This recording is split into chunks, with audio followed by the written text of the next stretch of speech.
Okay, so part two, I've successfully raised my children from 10 months and 2.5 years old with a commissioned income, having two mortgages, two car payments, and two babies, and childcare expenses on my own as a newly commissioned income.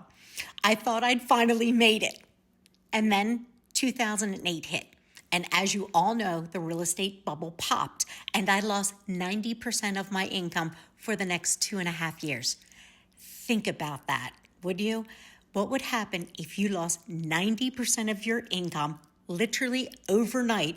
You lost your entire career that you've had for the last 10 years and 90% of your income for the next 2.5 years. And no other companies were hiring at that time because the economy was so upside down. We lived off of my savings for a little while, but eventually I had to get a second job. You'll love this, making minimum wage just to keep the lights on.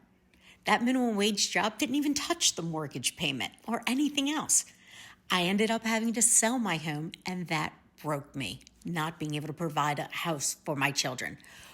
When I thought things were starting to get a little bit better in 2010, my dad was diagnosed with AML leukemia. I was blessed that I had a job that let me take care of my dad until he passed away in 2012. Those were 2 years that changed my entire perspective on life. When I went back to work, I asked my kids who are now in middle school, do you want me to work late, nights and weekends again? Or would you like me to take a smaller paycheck and be home with you on nights and weekends? And they said, Mom, we want you home with us. So that's what we did. We struggled, but we did it together. But by 2025, almost 30 years in the mortgage business, I hit my breaking point. That's when everything changed and I found my plan B. Stay tuned for part 3.